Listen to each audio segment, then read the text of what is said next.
The morning smelled like coffee and burnt toast. It was the kind of morning that was supposed to be ordinary. Quiet, predictable, safe.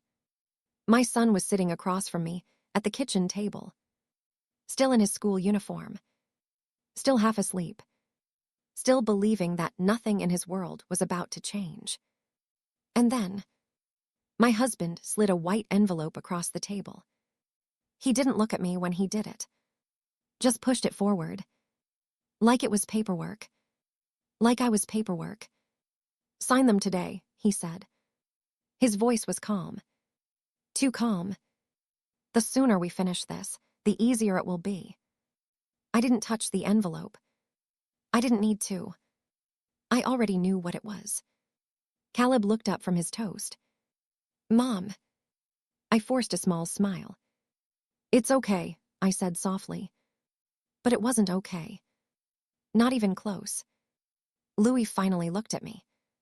And when he did, there was something in his eyes I hadn't seen before. Not anger. Not guilt. Certainty. "The house stays with me," he continued. "I'll make sure you and Caleb are taken care of." Taken care of. Like I was something temporary. Something replaceable.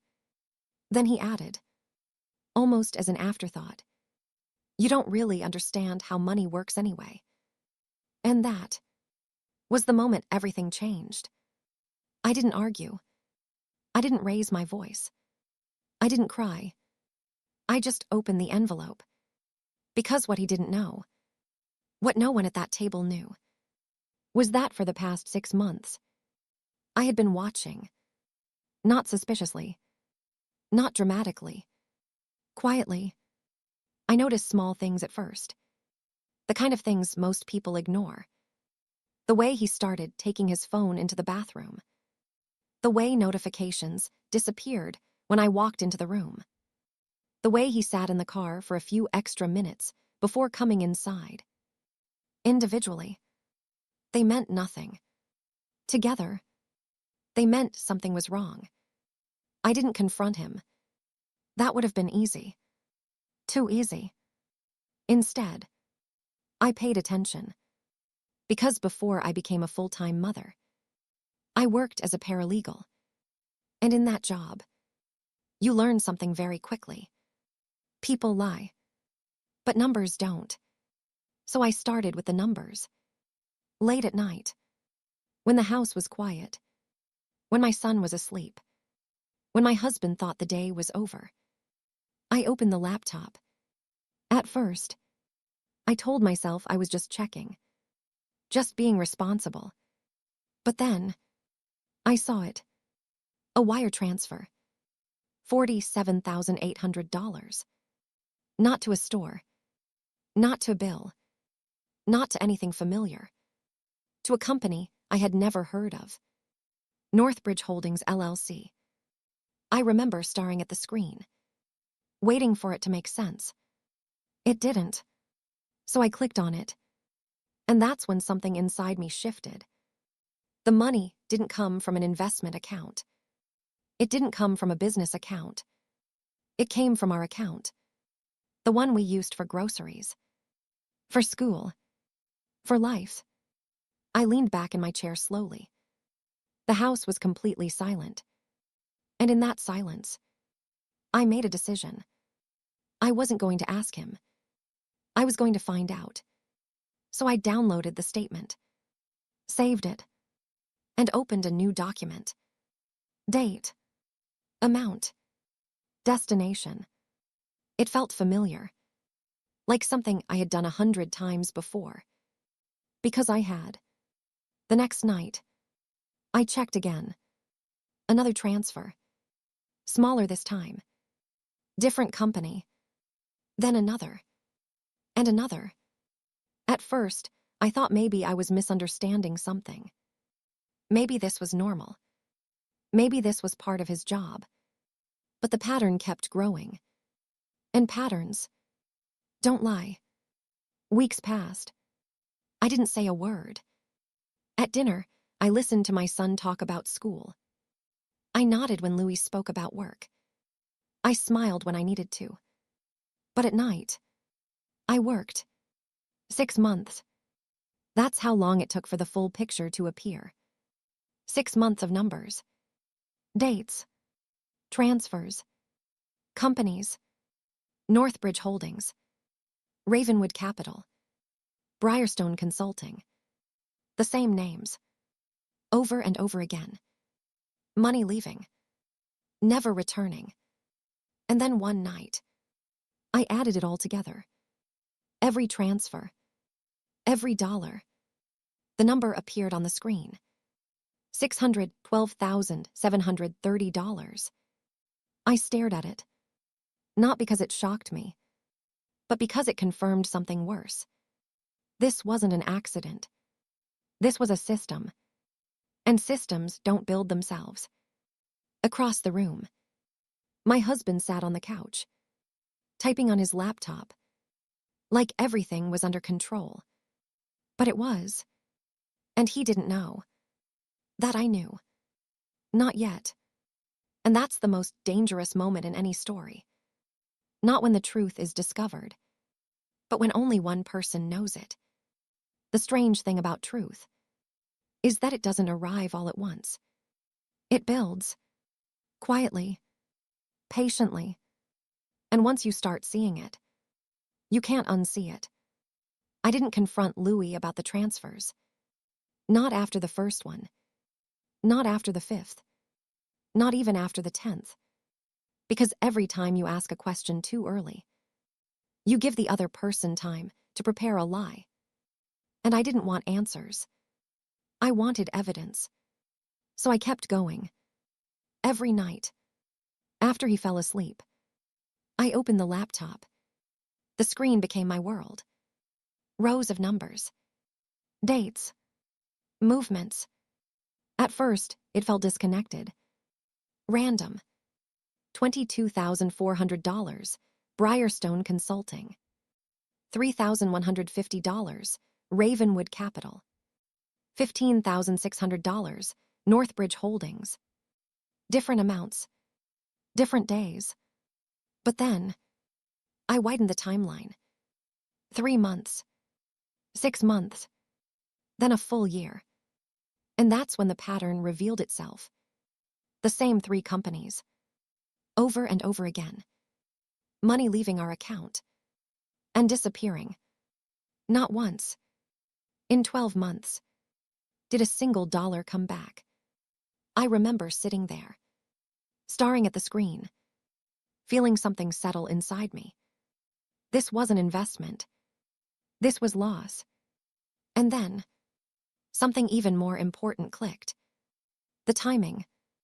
The transfers weren't random. They were reactive. Like someone trying to put out fires. One at a time. I leaned closer to the screen. Zoomed in on the dates. Tuesday. Thursday. Late evening. Urgent times. Not planned. Desperate. That night, I opened a spreadsheet. Not because I had to. Because I knew what I was looking at. Date. Amount. Company. Notes. Each entry placed carefully. It felt like stepping back into a life I had left behind. The quiet discipline of documentation. The habit of noticing what others miss. And slowly, line by line, the chaos became structure. 10 entries. Then 15. Then 20. By the time I finished, the screen was full. I ran the total again.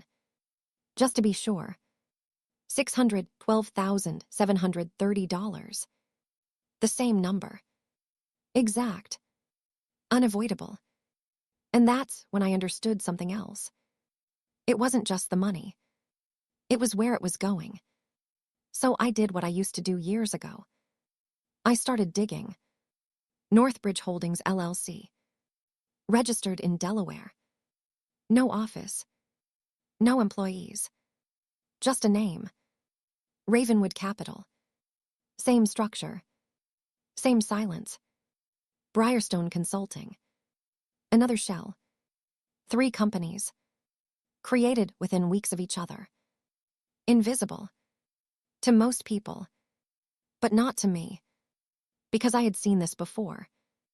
Shell companies don't exist to build things. They exist to hide things. I leaned back in my chair. The room was completely still. And for the first time, I stopped asking what he was doing and started asking why. The answer came 2 weeks later. Not through the bank. Not through the numbers. Through a mistake. Louis came home late that night. Later than usual. His tie loosened. His expression tight. "Long day," I said. "Markets are crazy," he replied quickly. Too quickly. He went straight to the couch. Opened his laptop. Started typing. Fast. Focused. Like someone trying to fix something before it broke. We ate dinner in silence. Caleb talked about a school project. Solar panels. Energy systems. I listened. Asked questions. Smiled. Louis nodded occasionally. But his attention never left his screen. Later that night, he fell asleep on the couch. The laptop still open. The screen still glowing. I stood in the doorway for a moment. Then I walked closer. Carefully. Quietly. The email inbox was still open. Most of the messages looked normal. Reports. Schedules. Client updates. Until one subject line stopped me.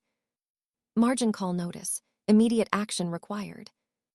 I didn't touch anything at first. Just read. Outstanding balance. Urgent response. Collateral requirements. The words were technical. But the meaning was simple. He was losing money. Not small amounts. Massive amounts. And then I saw the number. $61,200. I froze. Because I had seen that number before. Not once. Multiple times. Scattered across the transfers. Suddenly, everything aligned. The shell companies. The wire transfers. The disappearing money. It wasn't investment. It was damage control. He wasn't building anything. He was covering losses. I closed the laptop slowly. Exactly the way I found it. And stood there in the dark. Listening to him breathe. For a long moment.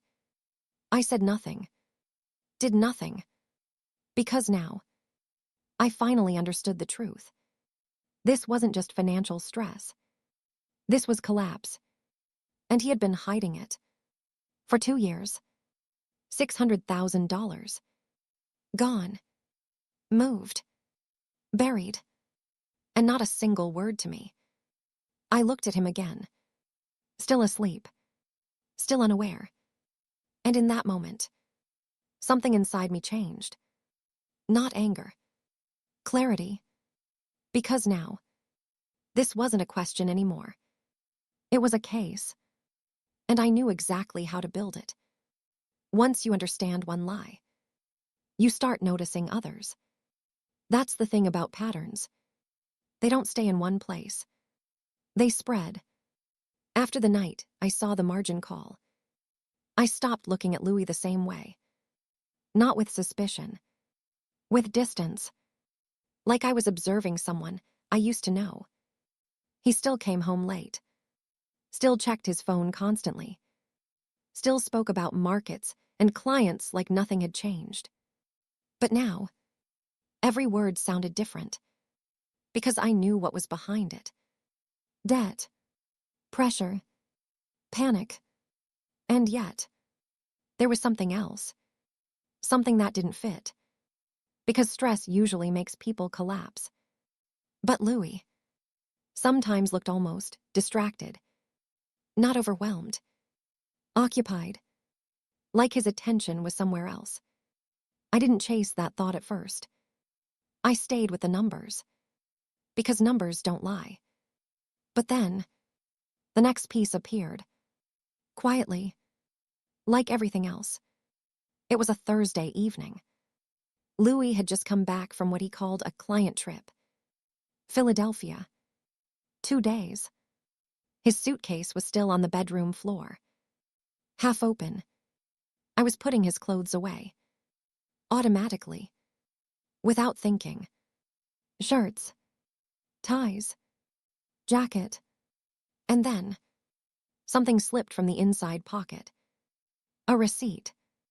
It landed softly on the floor. I picked it up. At first, I didn't even read it. Just another piece of paper. Another detail. But then I saw the name. Grand Mercer Hotel. I paused. Because I knew that hotel. It wasn't in Philadelphia. It was 20 minutes from our house. I looked at the date. 3 nights ago. The same night he told me he was out of town. My fingers tightened slightly around the paper. Then I kept reading. Room service. Dinner. Wine. Total, $417. And then, one line. 2 guests. The room went completely still. Not because I didn't understand, but because I understood immediately. I stood there for a few seconds, just holding the receipt. Then I folded it, carefully, and put it back, exactly where it was. No confrontation. No reaction. Not yet. Because now, this wasn't just about money. This was about control. And Louis thought he still had it. That night, he came into the bedroom. How was the drive? I asked. Long, he said. Traffic was terrible. I nodded. I left dinner for you. I already ate, he replied. Of course you did. I smiled slightly, turned off the light, and said nothing, because silence was still working in my favor. The next morning, I didn't check his phone. I didn't follow him. I didn't accuse him. I did something much more useful. I confirmed the pattern. 3 days later, I searched the hotel online. Grand Mercer. Not a business hotel. Not a conference hotel. A boutique place. Private. Quiet. Discreet. The kind of place people choose when they don't want to be seen. I closed the browser slowly.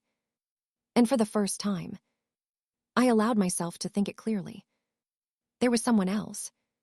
But even that wasn't the most important part. Because relationships leave traces. And traces can be followed. 2 weeks later, I got my opportunity. Louis left early that morning. In a rush. He forgot something. His laptop charger. It was sitting on the kitchen counter. I picked it up. He would need it. That gave me a reason.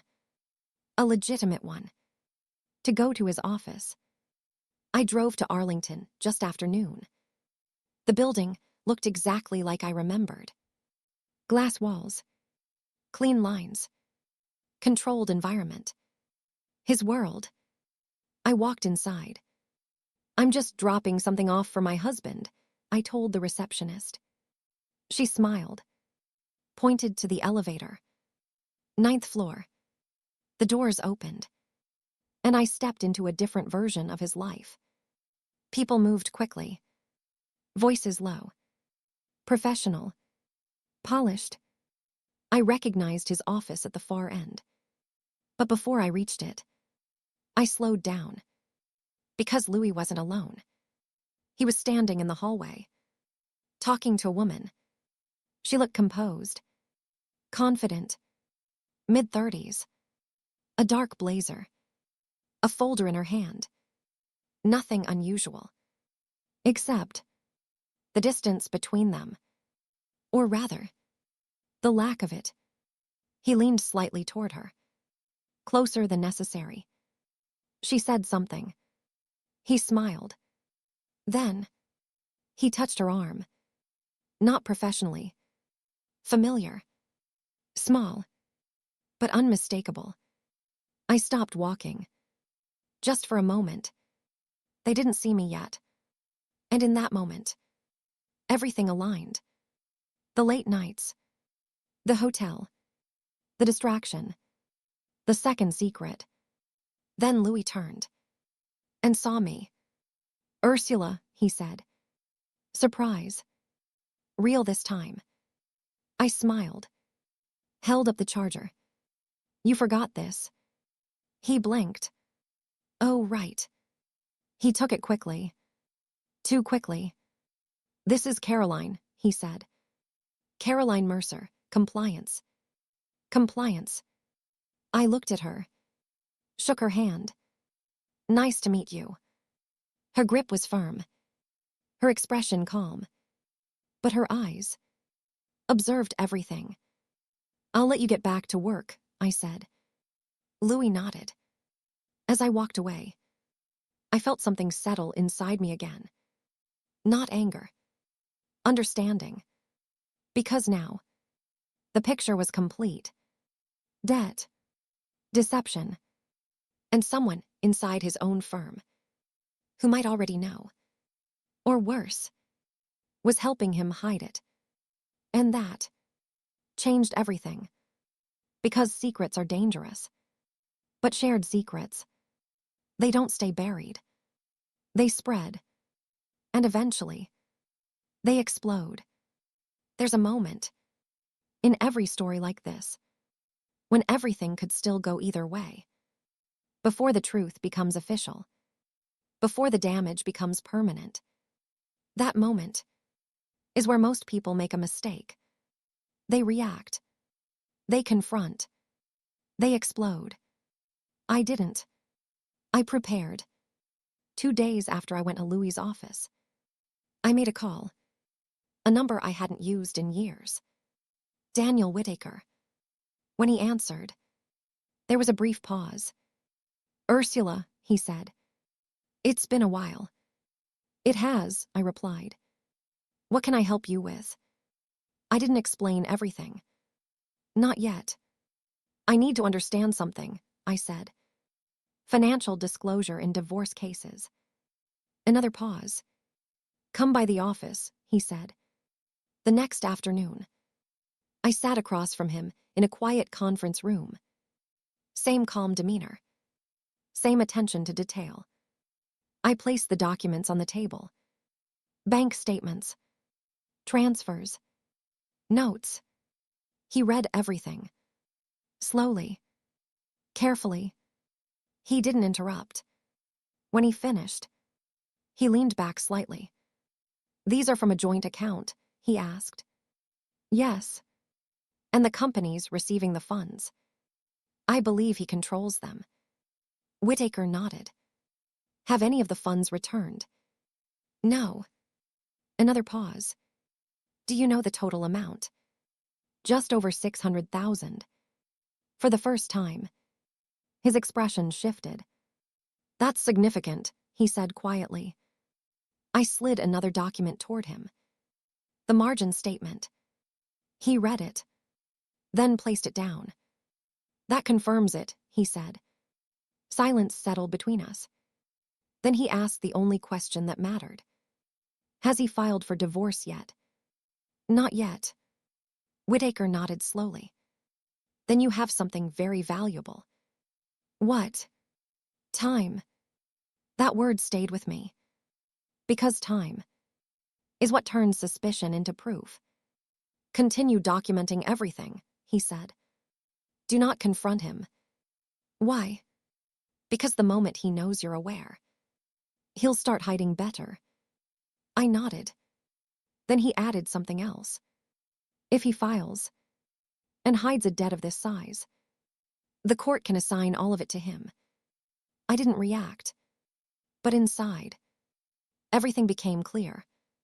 This wasn't just about truth anymore. This was about outcome. 6 months later, Louis slid the envelope across the breakfast table. Divorce papers. He thought he was in control. He thought he was ahead. He thought I knew nothing. He was wrong. Because by that morning, I had everything. The numbers, the timeline, the companies, the pattern, and one more thing. Proof. The legal process moved quietly. No shouting. No dramatic confrontations. Just documents, requests, deadlines, discovery. They asked for everything. Bank statements, brokerage records, corporate disclosures. Louis resisted at first. Of course he did. People always do. But resistance leaves its own trail. Incomplete documents, missing accounts, delayed responses. Each one, another piece of evidence. And then, the pressure began. From the court, from the brokerage, from his own firm. 3 systems, all asking the same question. Where did the money go? The deposition was quiet. He sat across the table, confident at first, measured, controlled, until the documents appeared. One by one. Transfers, companies, statements. The number, $612,000, placed in front of him, not as an accusation, as a fact. Was this debt disclosed in your financial filing? A pause. I don't recall the exact. Was it disclosed? Silence. Because there are moments when language stops working, when the truth becomes too precise to avoid. By the time we reached court, there was nothing left to explain. Whitaker presented the timeline. Rachel Kim traced the money. Every dollar. Every path. And then, the final piece. The recording. His voice. Clear. Unmistakable. If the debt comes out during divorce, I'm finished. The room went completely still.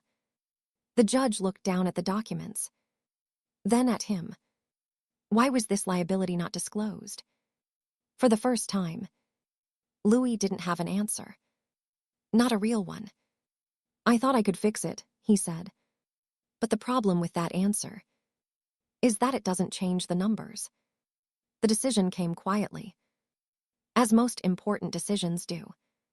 The $600,000 debt would belong to him, alone, not shared, not divided, assigned, because it had been created and hidden, without my knowledge.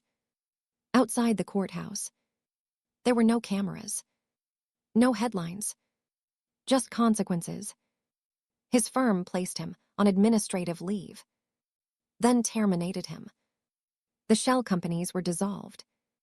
The accounts were exposed. And the reputation he built for years disappeared in weeks. 9 months after the envelope. Everything was finished. The house was gone. The marriage was over. And the silence had returned. My new home is smaller. The walls are thinner. The floors creak. But it's quiet, peaceful, and most importantly, honest. Caleb sits at the kitchen table now, working on school projects, just like before. But something is different. There's no tension in the air. No hidden numbers. No secrets waiting to surface. People have asked me why I didn't confront him earlier. Why I didn't expose everything the moment I found it. The answer is simple.